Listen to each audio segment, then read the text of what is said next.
darle un saludo muy especial a todos los voluntarios, amigos, integrantes, fundadores de la Fundación Excelencia, Liderazgo y Transformación, en esta cita de las 6 de la tarde, todos los días de lunes a sábado, donde tenemos este espacio tan especial de transformación, de compartir conocimiento, de hacer análisis entre todos, de devenir nacional y de temas transversales, por supuesto, a lo que nos sucede en el país. El día de hoy tendremos pues una oportunidad muy interesante de recordar, de repasar conceptos que seguramente nos servirán como análisis y hacer un paralelaje con muchas de las situaciones y posibles situaciones que veamos en nuestro país. Quiero darle todo el agradecimiento y apoyo a nuestra fuerza pública que en este momento está enfrentando este difícil momento en todo el país, con una condición tan compleja de paro nacional que esperamos como ciudadanos responder en un corto plazo y como fundación poder generar algunas dinámicas que nos permitan mejorar todos los procesos de toma de decisiones, de análisis, de expresión misma de los ciudadanos ante esta situación. Los saludo entonces desde acá, desde Dos Quebradas, con Café Don Manolo, recordándole siempre en estas tardes frías de estos meses que es muy interesante acompañarse con un buen café, un café de origen, que sea maravilloso, buenos cafés colombianos que tenemos, y si es Café Don Manolo, pues maravilloso. Muchas gracias a todos por asistir y por traer siempre a otras personas que compartan con nosotros este espacio. Iniciamos entonces el día de hoy con esta conferencia y este espacio denominado el Aula Máxima de la Fundación, donde tenemos las conferencias para la transformación y el liderazgo público. Y el día de hoy tenemos una conferencia de suma importancia. Tenemos un análisis general y una analogía de la guerra civil salvadoreña, las negociaciones de paz y acuerdos de paz que se llevaron en este hermano país de Centroamérica, con un conferencista que ha sido una persona voluntaria a la Fundación, trabajador silencioso de muchos de los procesos de la Fundación, y para todos nosotros, alguien que admiramos por su sapiencia, por su carácter permanente y por la forma en que nos ha conducido en muchos temas, especialmente en el carácter organizacional, y hoy nos dejará conocer este tema tan interesante de su experiencia profesional. Es mi coronel Héctor Murcia, coronel de la Reserva de nuestro Ejército Nacional de Colombia, consultor de seguridad corporativa y ciudadana y observador de la Organización de Naciones Unidas para El Salvador durante este proceso de negociación y paz en Salvador. Pues es mi coronel Villamarín, el presidente de la Fundación Excelencia, Liderazgo y Transformación, quien hará una presentación más amplia de mi coronel Murcia y además pues dará la introducción a la sala. Al final de la exposición daremos los espacios para las participaciones de todos, y con el fin de que todos puedan participar, pues la idea es que las participaciones sean muy concretas, de no más de 2 minutos, para poder dar el espacio a que la mayor cantidad de personas puedan participar, y la ingeniera Rosita Medina va a ser quien va a moderar la palabra el día de hoy. También ella voluntaria en la Fundación y muy activa en la Fundación. Entonces, un saludo especial para los que recién entran y estamos ya iniciando. Mi coronel Villamarín, la sala es suya. Buenas noches y adelante, por favor. Gracias, mi coronel Carrascal. Buenas noches. Un especial saludo para todos los asistentes a esta sala que nos acompañan en la tarde-noche de hoy, 18 de mayo de 2021, con el propósito de escuchar al señor coronel Héctor Murcia Guevara, un oficial muy distinguido del Ejército Nacional de Colombia, con quien nos une una amistad de más de 40 años, y la alegría de haber compartido en filas toda la dificultad y la grandeza que tiene ser soldado en Colombia. El señor coronel Murcia Guevara es un oficial que desde el inicio en la carrera militar se destacó por ocupar los primeros puestos en todas sus participaciones académicas y militares.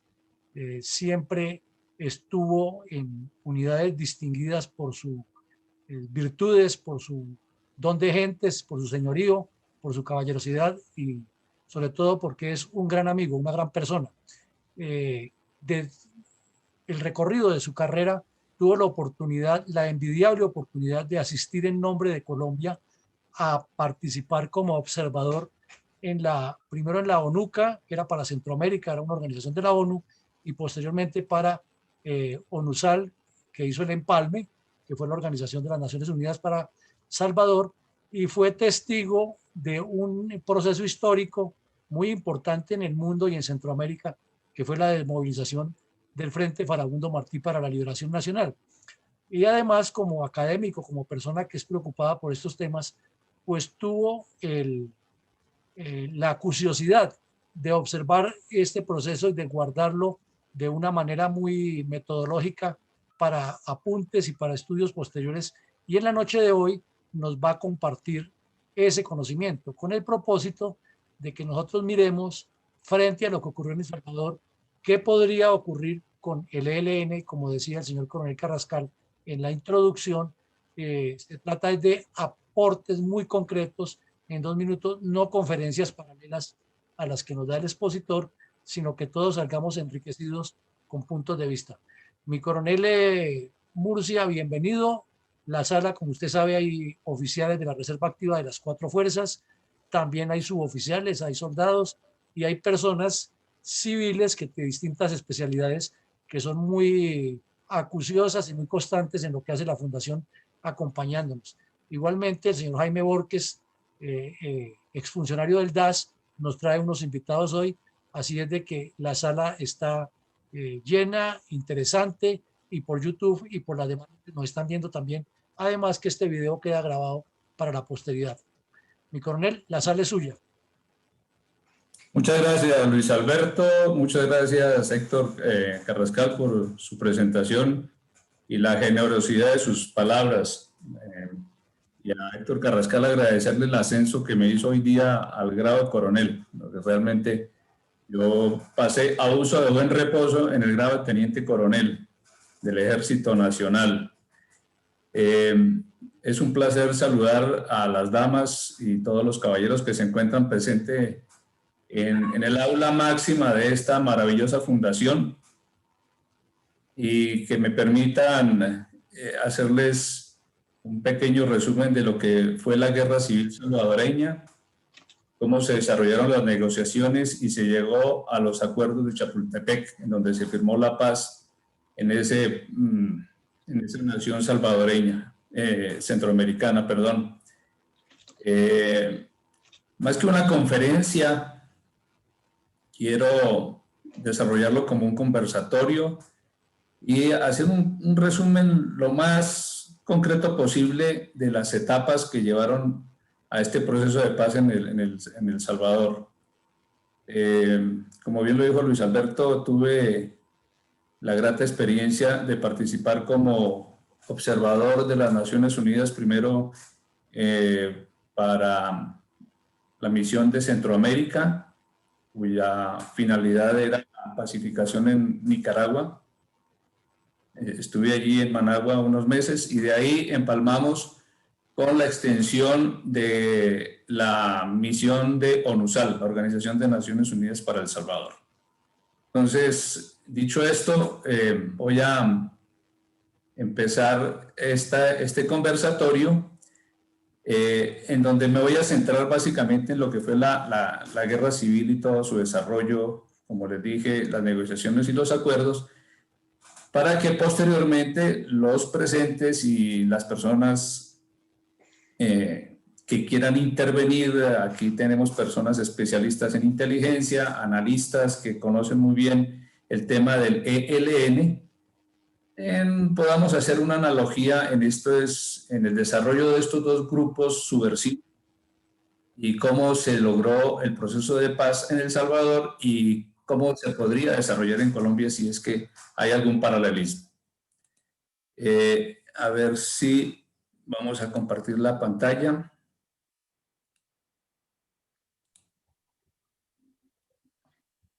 Listo. ¿Estamos viéndola sin problema? Sin problema, mi coronel. Bueno, muchas gracias. Muy bien. La guerra civil salvadoreña la voy a resumir y a comentarles más en algunas partes de forma anecdótica, en 4 partes: los antecedentes del conflicto, el inicio y el desarrollo del mismo, las negociaciones de paz y los acuerdos de Chapultepec.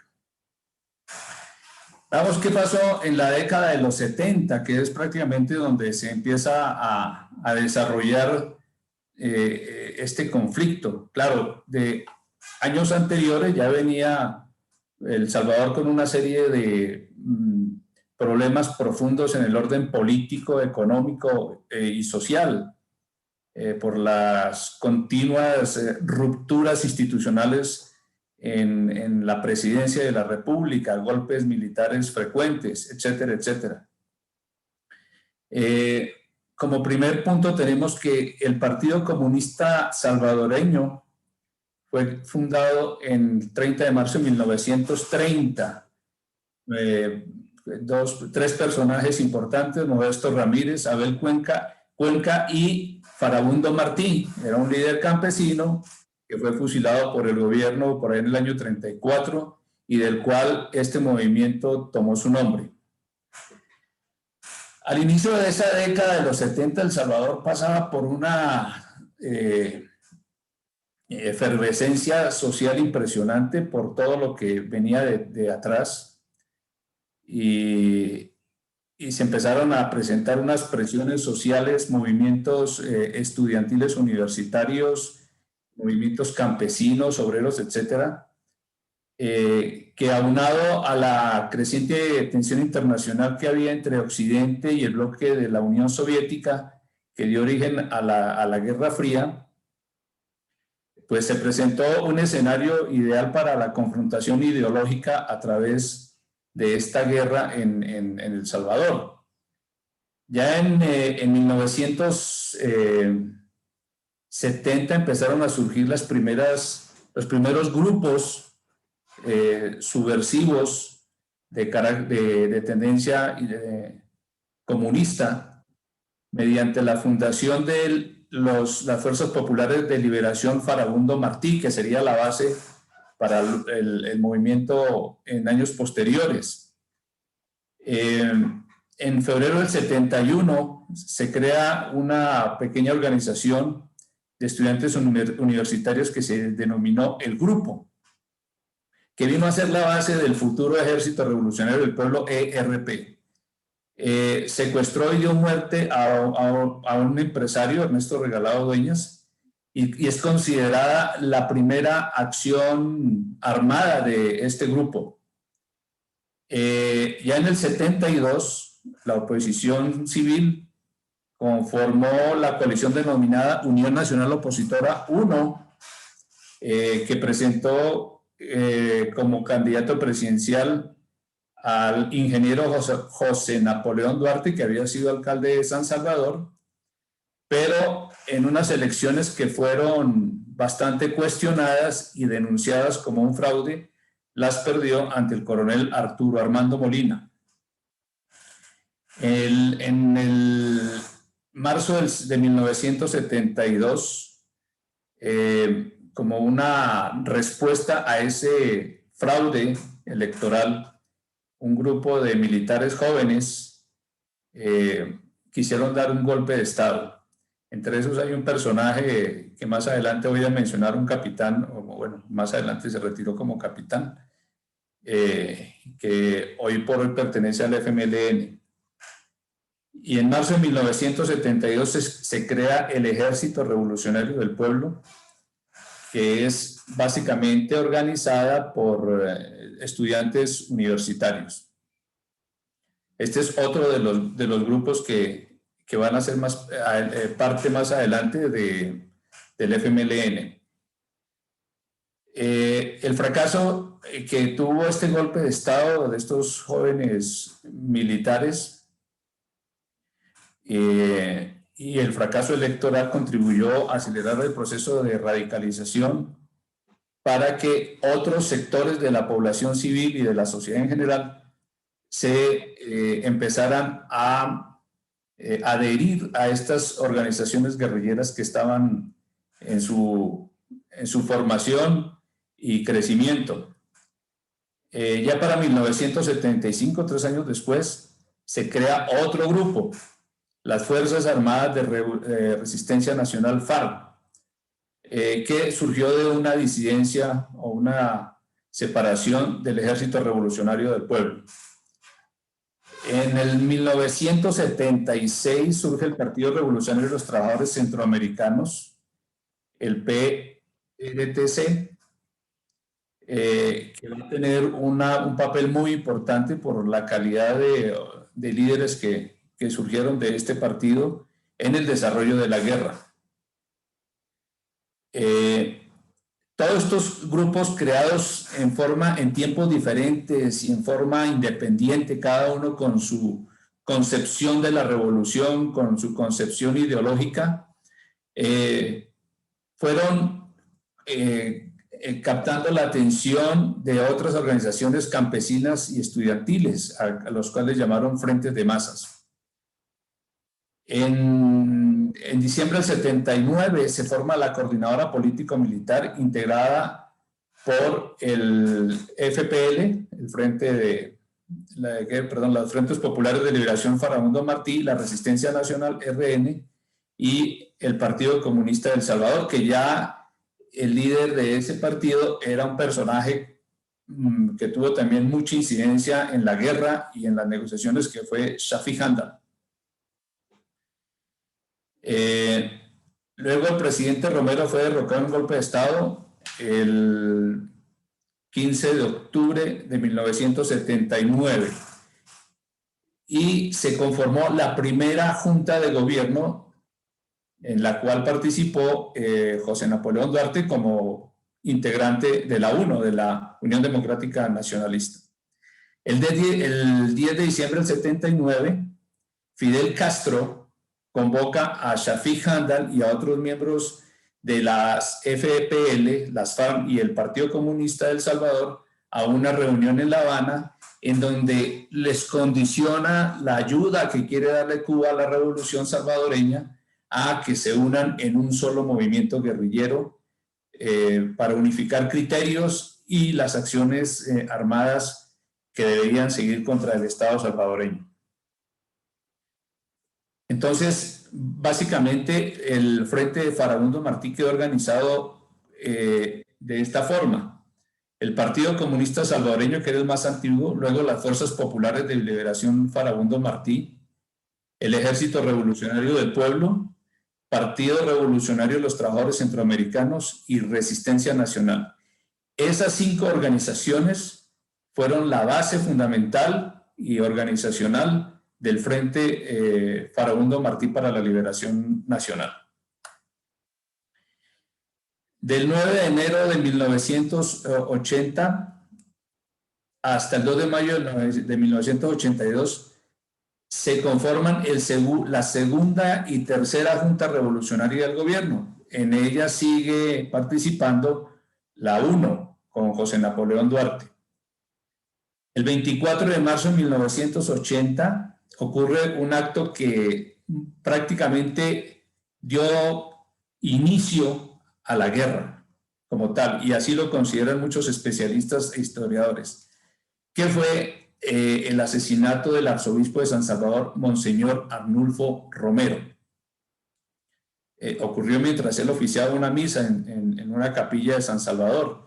Monseñor Romero, en sus inicios, pues había estado un poco silente frente a todos estos problemas sociales, a las acciones del Estado y la confrontación armada, pero un año antes él empezó ya a cuestionar mucho los gobiernos militares de El Salvador. Y esa fue la causa de su asesinato por grupos de ultraderecha. Le achacan este hecho a quien fuera el fundador del partido Alianza Republicana Nacionalista, Arena, el mayor Dawson, se me ve el nombre, discúlpenme, ya me voy a acordar. El 10 de octubre de 1980, después del asesinato de Monseñor, ya se cumple la fundación, la organización formal del Frente Farabundo Martí para la Liberación Nacional.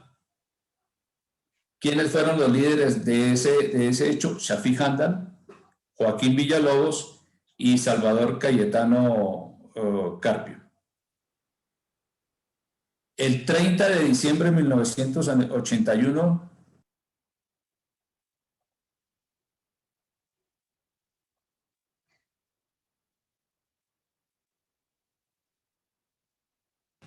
Mi coronel, se le fue la voz. Se le fue el audio a mi coronel Murcia. ya estoy activo. Bueno, no sé si alcanzaron a escuchar que el 10 de octubre de 1980 fue fundado ya formalmente el Frente Farabundo Martí para la Liberación Nacional. Esto se da como consecuencia del asesinato del arzobispo Arnulfo Romero, y los dirigentes de los 5 grupos que vimos anteriormente, entre ellos Shafiq Handal, Joaquín Villalobos y Salvador Cayetano, son quienes lideran y dirigen la conformación de este frente guerrillero. El 30 de septiembre nace el partido político de derecha Alianza Republicana Nacionalista Arena, un partido de ultraderecha que fue fundado, como les dije, por un mayor del ejército retirado, Roberto Davison, quien fue, digamos, por rumores, nunca le fue comprobado que fue el autor intelectual del asesinato de Monseñor Arnulfo Romero. Nunca fue comprobado. Quedó eso en el aire, y eso hasta el momento solo hubo un par de personas condenadas por ese hecho. Pero, como les digo, por muchos especialistas fue como el punto de quiebre y el punto de inicio formal, digámoslo así, de la guerra civil. Entre 1980 y 1982, el FMLN empieza a recibir un flujo impresionante de armamento, municiones, pertrechos y logística por parte de la Unión Soviética a través de Nicaragua, que ya estaba bajo el poder del Frente Sandinista para la Liberación Nacional de Daniel Ortega. Él jugó un papel fundamental en el equipamiento, en la asesoría, en el apoyo logístico, creando bases de retaguardia, casas de seguridad, para atender heridos, para sacar madres guerrilleras embarazadas, etc. Ese fue un apoyo muy importante que recibió el Frente Farabundo Martí durante casi toda la guerra por parte de este país. Bueno, obviamente Cuba y la Unión Soviética, todo lo dirigían a través de Nicaragua, porque realmente queda muy cerca. Todo el flujo logístico o lo hacían clandestinamente a través de Honduras o por el Océano Pacífico hasta el Golfo de Fonseca en El Salvador. El 10 de enero de 1981, el FMLN, en una acción osada, sin mucha experiencia, pero con mucha virulencia y violencia, lanza su primera ofensiva general en todo el territorio salvadoreño. En ellos participaron asesores soviéticos, cubanos y nicaragüenses, y prácticamente toda esta ofensiva se centró en el ataque a instalaciones militares, a los cuarteles, a las brigadas, a las bases, etcétera, etcétera. No logró el objetivo porque pues, no tenían la experiencia, no tenían el armamento. El ejército reaccionó, o la Fuerza Armada, como se denomina ya, reaccionó también fuertemente y logró neutralizar esta acción. Un hecho destacable durante esta ofensiva general fue la del capitán Francisco Mena Sandoval, quien estaba ubicado en la segunda brigada en Santa Ana, que queda en el occidente de El Salvador, la zona cafetera. Este capitán, con toda su compañía, sencillamente arrancó para las filas del FMLN y engrosó las guerrillas en ese momento. Él todavía está vivo y se volvió un personaje muy importante dentro de la organización. Incluso hizo parte de un complot para asesinar a un oficial más adelante, compañero de él.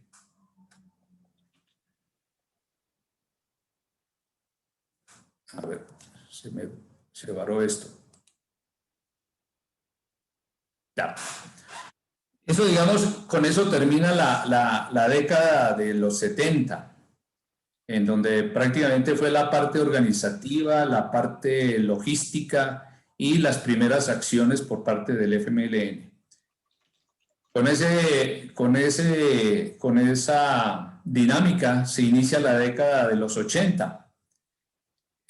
Aquí hay un hecho importante, es que en el 84 se acaba esta junta que presidía el país, se celebran elecciones libres, democráticas, y el 1 de junio se posesiona José Napoleón Duarte como presidente del país por el Partido Demócrata Cristiano.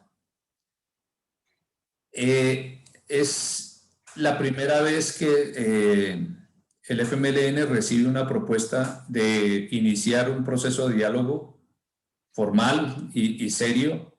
El presidente Duarte pues era respetado y tenía mucha credibilidad, y el FMLN puso en consideración iniciar estos diálogos más adelante. Mientras tanto, claro, cada vez que se habla de diálogo, cada vez que se abre esa puerta, los grupos armados empiezan a incrementar sus acciones terroristas, obviamente para mostrar su poder y saber que deben llegar fuertes a un posible escenario de diálogos y negociación. Y eso hizo el FMLN desde 1985. Empezó secuestrando, asesinando empresarios, alcaldes, volando puentes, torres de energía, atacando repetidoras, atacando permanentemente a diario. Ustedes no se imaginan la destrucción que dejó esta guerra en El Salvador. Por donde uno pasaba, no encontraba sino ruinas, puentes caídos, etcétera, etcétera. Las unidades militares, la propaganda, la extorsión a empresarios.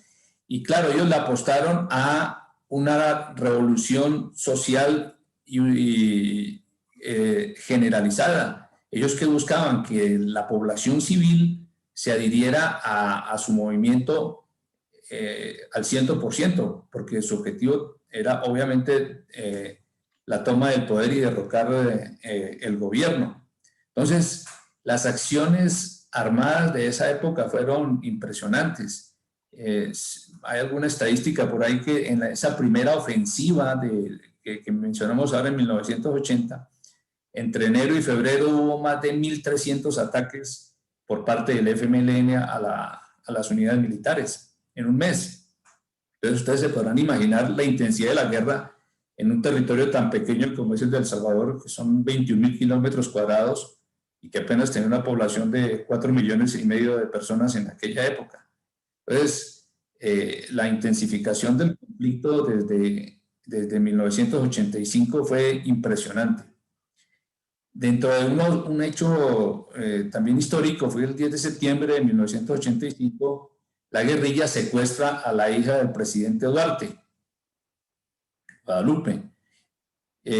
La tiene unos días secuestrada y a cambio de su liberación, el gobierno tuvo que liberar 100 guerrilleros del FMLN. Entre esos estaba Nidia Díaz, que llegó a ser una de las líderes más importantes y que participó en los acuerdos y en las negociaciones. Entre 1984 y 1987 se dan 4 sesiones o 4 rondas de negociaciones entre el gobierno y el FMLN. Digamos, sentaron las bases para las negociaciones futuras después de la década de 1980. No se llegó a nada porque realmente el gobierno no tenía una agenda estructurada, entonces fueron propuestas de cese al fuego, de algunas cosas que no fructificaron. El 1 de junio de 1989, 5 años después, se hace el relevo presidencial y sube al poder Alfredo Cristiani como presidente del país por parte del Partido Arena. Alfredo Cristiani es uno de los empresarios más ricos del país y obviamente el FMLN lo recibió pues de muy mala gana y lo que pensaba era que tenía que seguir intensificando la guerra porque no dudaban que Alfredo Cristiani, al ser de Arena, iba también a intensificar las acciones militares contra la guerrilla. Es así que al poco tiempo de él estar posesionado el 11 de noviembre, el FMLN lanza su segunda ofensiva, la que denominó Ofensiva hasta el Tope. En todas las capitales de los 14 departamentos que componen el país, se centró básicamente en San Salvador y sobre todo en las instalaciones militares. Coparon la ciudad completamente durante semanas, no dejaban nada, respirar a nadie, los mercados, toda la economía del país se paralizó y el objetivo de ellos era tomarse el Ministerio de Defensa, tomarse el comando de la Fuerza Armada, el Comando General de la Fuerza Armada, neutralizar todo el aparato productivo del país y sobre todo buscar el levantamiento popular. Ninguno de estos objetivos lo cumplieron, pero hicieron muchísimo daño. Y dentro de esa ofensiva se presentó un hecho que también sacudió los cimientos del país y prácticamente del mundo. Porque el 16 de noviembre, en las instalaciones de la Universidad Centroamericana, UCA, ingresaron miembros del batallón Atacatel, que es una de las unidades élites de esa época. Era un batallón de infantería de reacción inmediata, los BIRI, y allí fusiló a 6 sacerdotes jesuitas, a una de sus empleadas con su hija. Esto marcó mucho el curso de la guerra y a tal punto que los mismos Estados Unidos cambiaron un poco su visión acerca del apoyo que le estaba brindando al gobierno salvadoreño. Así termina la década de los 80, con una guerra intensa en todos los rincones del territorio salvadoreño se producían los ataques del FMLN, obviamente también los ataques muy fuertes por parte del ejército. Ya llegó un momento en que el FMLN tenía comprometida mucha parte de la sociedad civil a familias enteras, de tal suerte que la guerra se intensificó tanto después de esta ofensiva que ambas partes entendieron que era necesario negociar porque no avanzaba ninguno en su objetivo, ni la guerrilla en tomarse el poder, ni la Fuerza Armada en contener y derrotar militarmente a las guerrillas. Es así que el 4 de abril, ya iniciando la década de los 90, el gobierno y el FMLN hacen una primera reunión en Ginebra, Suiza, y se comprometen ante el secretario de las Naciones Unidas, el señor Javier Pérez de Cuéllar, a iniciar un proceso de negociaciones para firmar un acuerdo de paz a partir del 1 de mayo de ese año. El 16 de mayo se reúnen en Caracas representantes del gobierno y el FMLN y acuerdan una primera agenda y un calendario de negociaciones.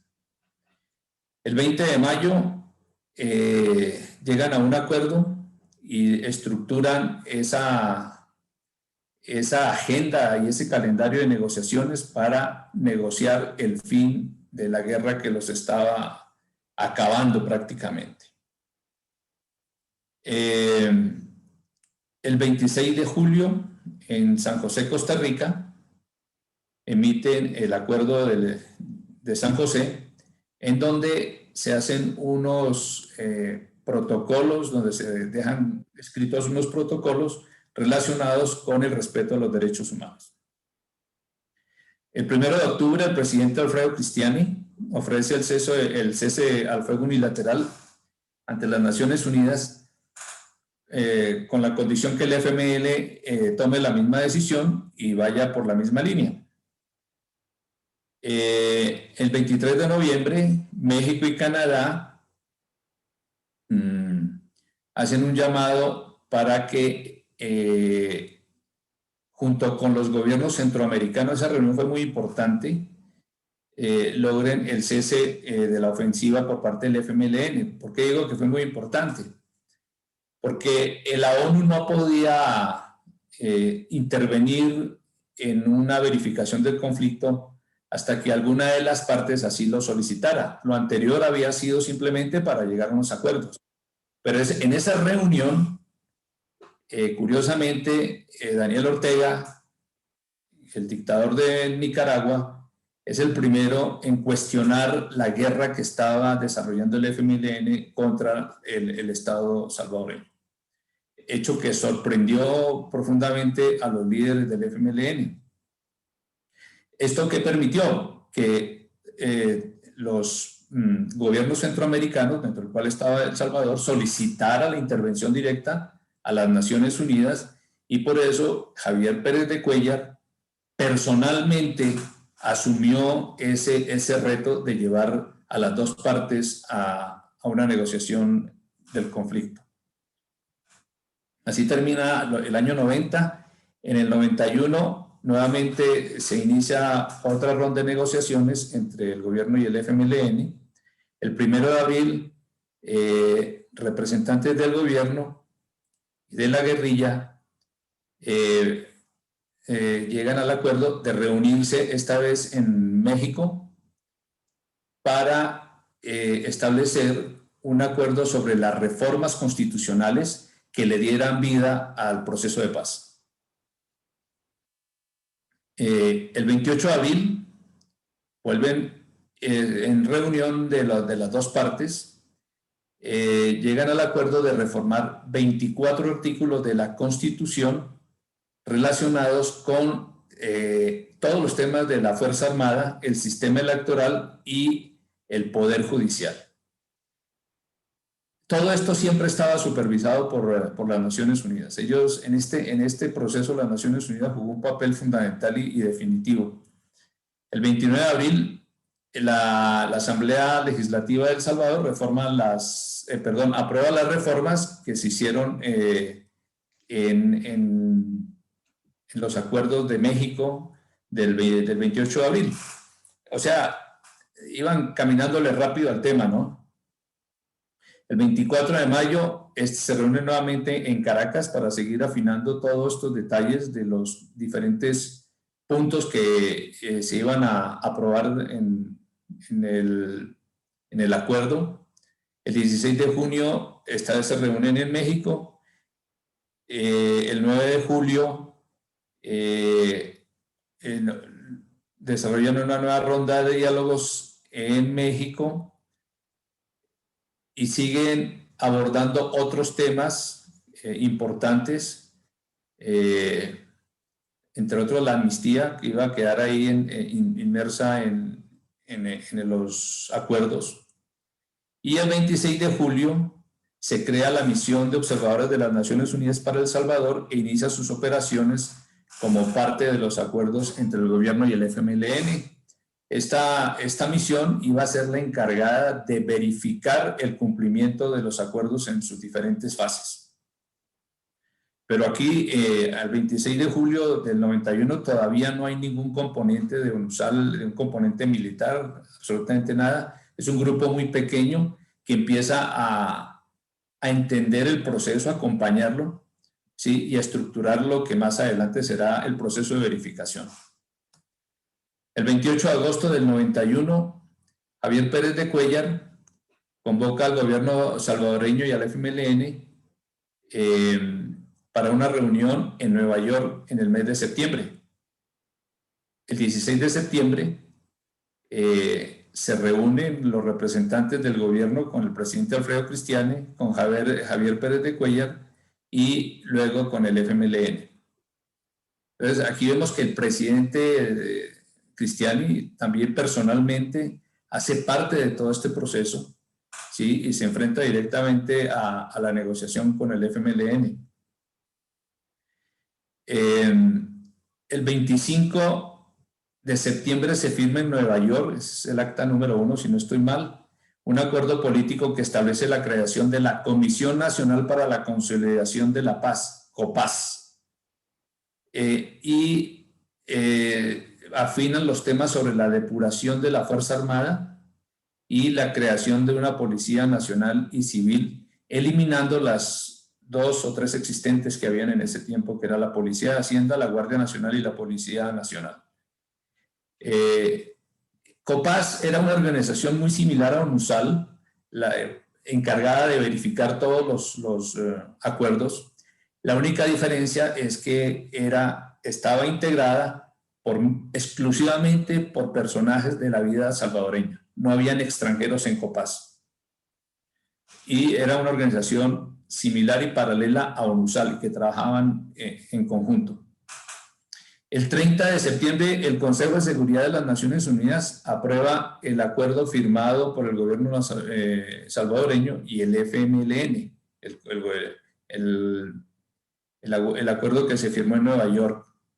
El 24 de octubre se realiza la apertura oficial de ONUSAL en El Salvador. Estaba organizado tentativamente y ya aquí formalmente abre su oficina en San Salvador.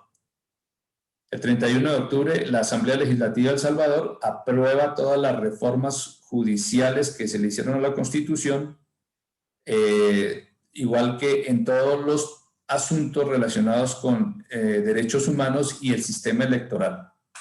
El 2 de noviembre hay una protesta de la Comisión de Diálogo del Gobierno salvadoreño ante la ONU por el incremento de las acciones bélicas del FMLN. No había habido cese a fuego y realmente seguían secuestros, extorsiones, y seguían los combates. Casi hasta el final del periodo de negociaciones hubo actividad bélica en el país de lado y lado. El 6 de noviembre el presidente Cristiani rechaza las treguas temporales o paz armada. No quiere eso, quiere que sea definitivo, que se pare la guerra definitivamente. Mientras tanto, el ministro del Interior, el equivalente al ministro del Interior, Oscar Santamaría, que fue el jefe de la misión de diálogo con el FMLN, declaró en México que ya había una posibilidad de lograr la paz antes de que terminara ese año. Ahora, en noviembre, es el FMLN el que presiona al gobierno para pactar una tregua de ejecución inmediata. Entonces, ya empiezan a surtir efectos estas presiones políticas que venía ejerciendo el gobierno y las mismas Naciones Unidas. Es así que el 14 de noviembre, el FMLN anuncia la suspensión de toda actividad bélica, de toda actividad armada en contra de la Fuerza Armada y en contra del sistema, de lo que quedaba del sistema eléctrico, vial y público del país. En noviembre en México se reinician nuevamente las negociaciones, ya para seguir afinando los últimos detalles. Estaba muy avanzado el tema. Se crea en noviembre, no se crea, sino existía un Frente Anticomunista Salvadoreño, de movimiento de derecha, y empieza a exigir que se retire la ONUSAL del Salvador, lo mismo la Organización Médicos Sin Fronteras, y acusa al presidente Cristiani de traidor a la patria. Entonces ya empieza la derecha a tratar de torpedar este proceso. Bueno, cosa que no ocurrió. Oscar Santamaría ya anuncia que lo que le da alivio al país, que hay grandes avances en la negociación, que van por buen camino. El 16 de diciembre se reinician los diálogos de paz en Nueva York. El 26 de diciembre, el secretario general, Javier Pérez de Cuellar, invita al presidente a incorporarse a las conversaciones de paz, tal como sucedió. Él estuvo allá, se hizo presente, lo cual ayudó mucho a finalizar la negociación. Y el 31 de diciembre, antes de que finalizara 1981, se firma el Acta de Nueva York, lo que virtualmente pone fin a la guerra civil salvadoreña. Y se establece el 16 de diciembre de 1992 como la fecha para firmar el cese formal del enfrentamiento armado y el fin definitivo de la guerra civil después de 12 años. Y ya en el 92 prácticamente son todos los protocolos para firmarlos. Estos acuerdos, el 16 de enero se firman en el castillo de Chapultepec en México. Allí asisten pues, los diferentes gobiernos, representantes del gobierno, los representantes del FMLN. El 23 de enero la Asamblea Legislativa promulga la Ley de Reconciliación Nacional, en la cual se incluye la Ley de Amnistía, que hoy por hoy, desde el 2016, está siendo muy controvertida en El Salvador. Ya para el 2 de marzo se dispone que sean disueltas la Guardia Nacional y la Policía de Hacienda. Estos dos elementos de seguridad del Estado salvadoreño tuvieron una participación muy activa en los combates contra la guerrilla. Por eso es que el FMLN pidió que fueran disueltas para luego darle vida a una Policía Nacional nueva. El 30 de junio inicia el proceso de movilización de la guerra del FMLN, que concluiría el 30 de octubre del 92. Realmente demoró un poco más, demoró como unos 4 o 5 meses más en esta fecha fijada dentro de los acuerdos. Y ya en 1997, Boutros Ghali, que era el secretario general de las Naciones Unidas para la época, dio por finalizado el proceso de paz en El Salvador, pues indicando que aunque habían todavía muchos vacíos, el grado de cumplimiento era aceptable. Y con esto prácticamente se cierra el ciclo de esos 12 años de guerra civil terrible, sangrienta, en un territorio tan pequeño, ¿sí? Y digamos que ese fue todo el proceso de los antecedentes, el desarrollo del conflicto, el desarrollo de las negociaciones y la firma final de los acuerdos.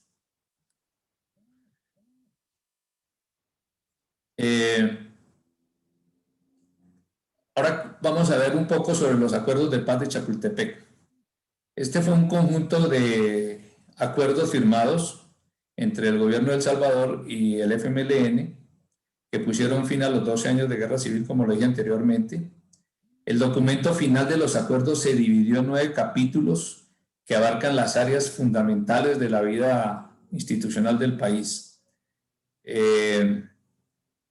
Aquí está la COPAZ, que es la Comisión Nacional para la Conciliación de la Paz, que verificaría los acuerdos y está integrada por 2 representantes del FMLN, 2 representantes del gobierno, entre los cuales había un representante del ejército y uno de la administración, y un representante por cada partido político o coalición de estos con representación en la Asamblea Legislativa. Este fue, como les dije anteriormente, el paralelo nacional muy propio de El Salvador, de la ONUSAL, y pues ese sí tuvo una continuidad en la verificación de los acuerdos.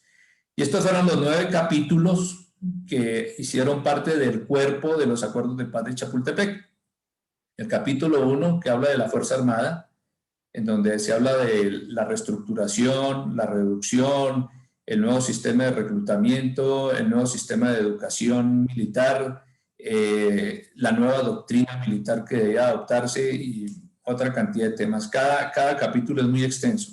La Policía Nacional Civil, que es la que reemplaza a la antigua Policía de Hacienda, a la antigua Guardia Nacional, y cómo se iba a crear, quiénes iban a ser, quiénes podían participar en la creación y en la conformación de este cuerpo. Incluso, o sea, a ellas podían ingresar los antiguos o los excombatientes, como se le empezó a denominar a partir del momento en que se firmó el acuerdo, que cumplieran ciertas condiciones.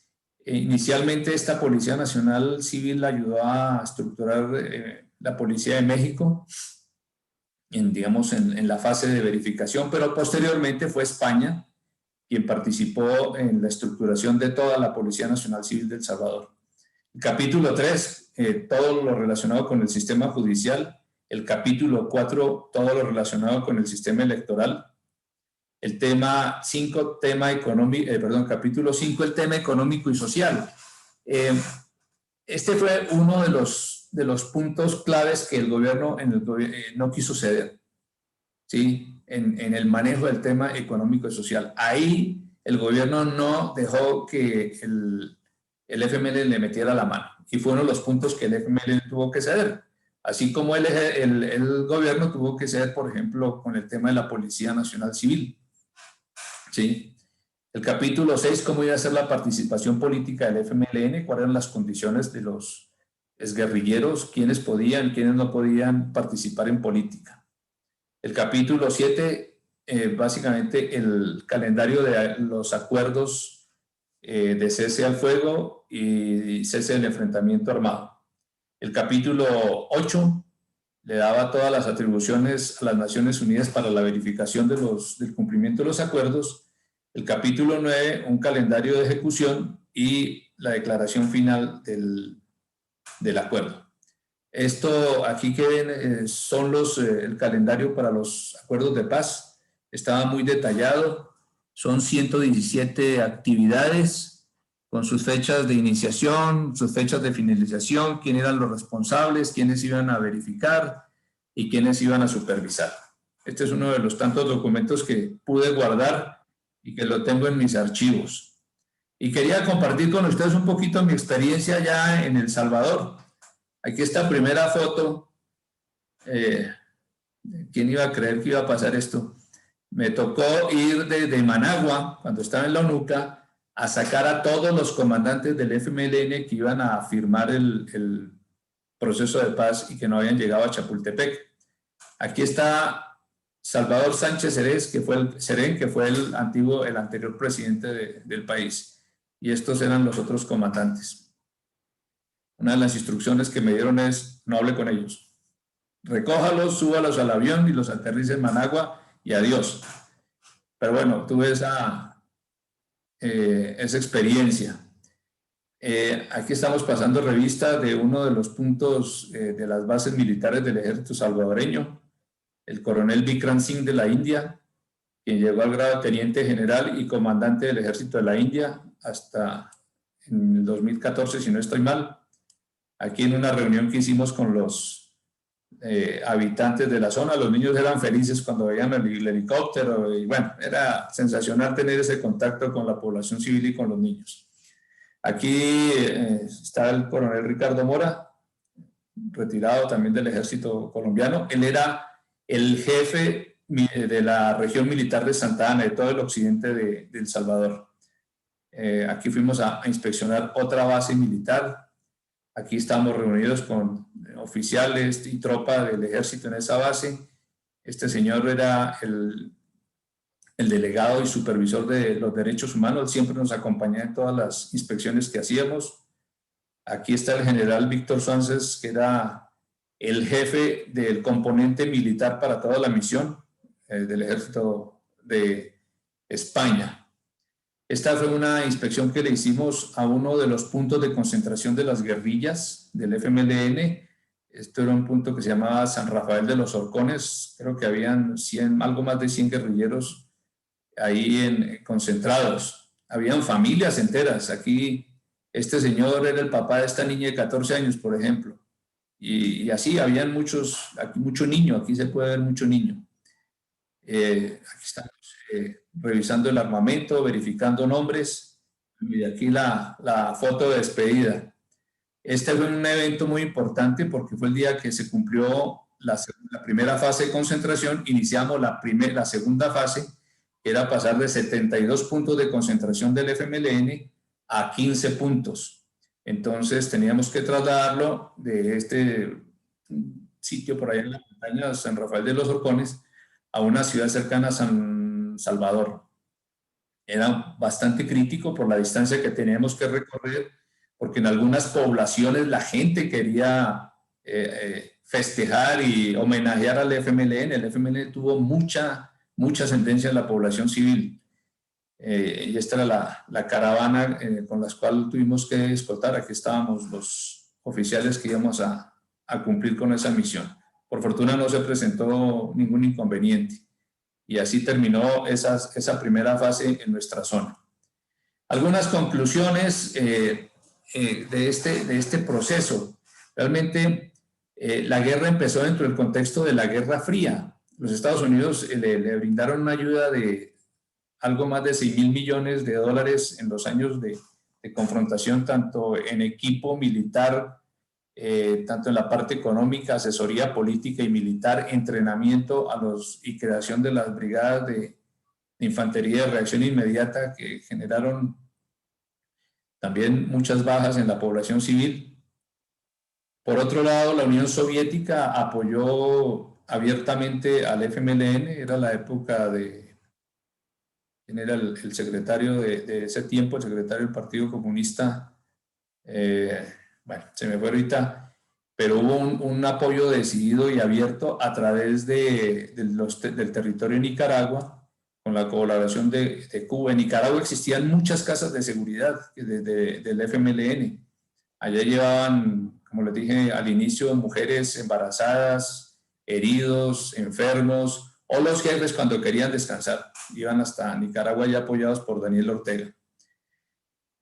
En general, la guerra dejó un saldo más o menos de 75.000 víctimas entre muertos y desaparecidos, miles de heridos, mutilados, familias destruidas, poblaciones destruidas, desplazados, la infraestructura energética, la vial, la infraestructura productiva del país quedó en ruinas. Ese país realmente daba tristeza verlo. Es que allá habían combates todos los santos días, no había una hora en que no hubiera combates.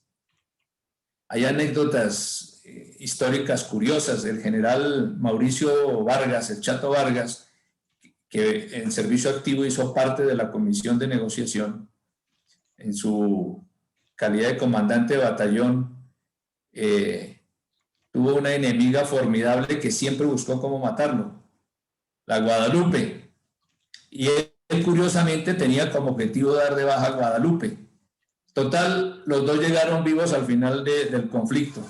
Se vinieron a encontrar allá en el proceso de negociación, luego en la firma de los acuerdos, y posteriormente, sin que fueran grandes amigos, sí se dedicaron a dar conferencias sobre la convivencia pacífica. Eso es una anécdota muy curiosa que cuenta el general y la misma Guadalupe, Ana Guadalupe Martínez, una mujer muy combativa y muy convencida de su revolución.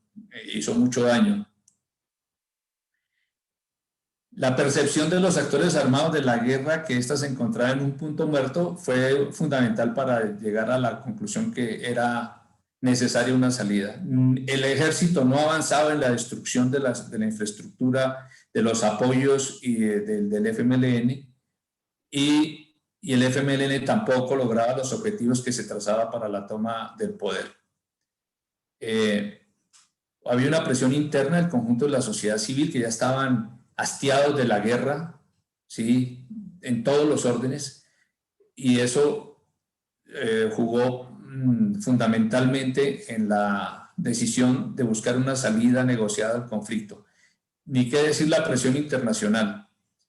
Había una afectación muy importante al entorno geopolítico de El Salvador, especialmente hacia Honduras y Guatemala, y una migración muy fuerte hacia los Estados Unidos.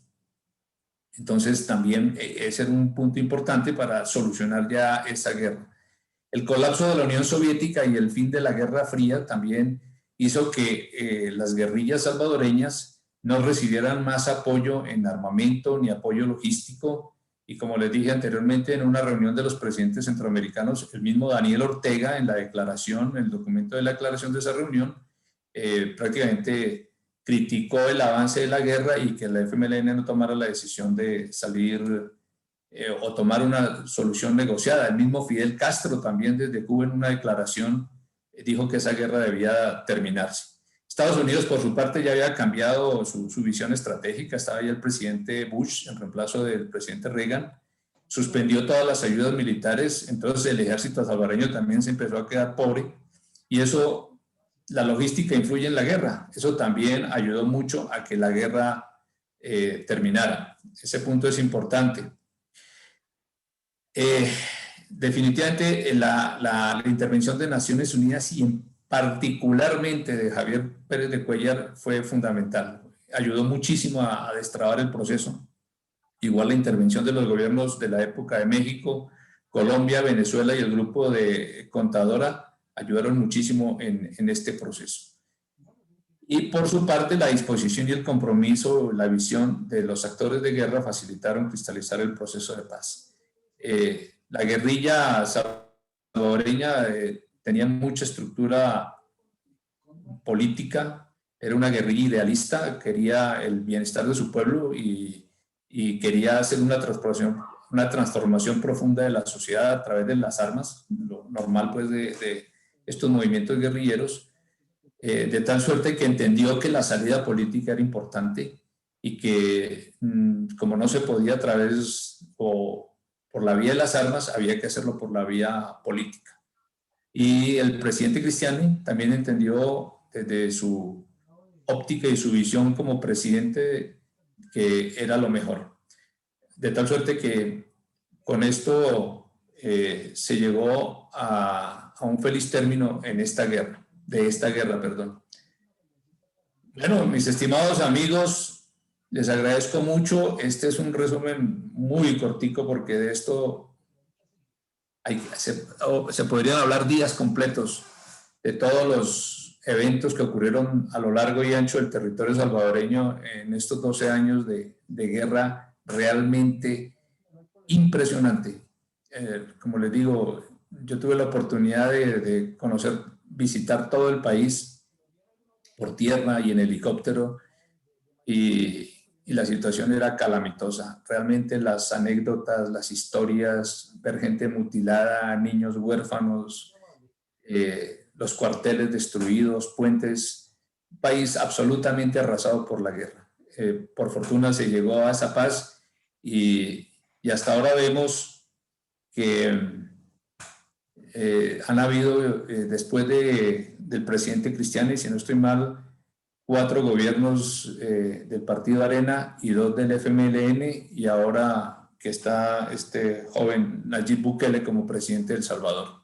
Y en general, la gente ha sentido que fue importante esto. Sí levantó mucha ampolla y sigue levantando ampolla la ley de amnistía, que eso hay que estudiarla al detalle, que es lo único que todavía está por ahí molestando bastante. Incluso el mismo presidente Bukele la está cuestionando y están levantando una polvareda en torno a eso. Mis estimados amigos, muchas gracias y espero que no los haya aburrido mucho con todo este cuento, y termino con esto mi exposición y le doy paso a Héctor Carrascal, está de moderador, ya para abrir el debate y abrir los comentarios y los análisis que consideren pertinentes en esa analogía que se puede hacer en torno a un eventual proceso de diálogo con el ELN. A todos ustedes, mil y mil gracias. Muy amables. Mi coronel, muchas gracias. Mi coronel Carrascal y mi coronel Villamarín me han pedido el favor de colaborarles y vamos a pasar entonces a la parte de las preguntas por parte e intervenciones por parte de la buena participación que hemos tenido en el día de hoy con más de 50 participantes. Mi coronel, usted ha hecho un detallado proceso muy significativo, con miras a ver qué es lo que nos puede esperar, sobre todo con la fuerza pública, el ejército, la policía, en nuestro país, y con miras a las nuevas conversaciones con el ELN, que es la pregunta que mi coronel Villamarín quiere que desarrollemos en el día de hoy. Recordarles a todos que la aplicación es para 2 minutos de intervención, respondiendo al tema y sin hacer una conferencia paralela. Ya veo manos levantadas. Por favor, quien desee intervenir, levánteme la manito y con mucho gusto le daremos la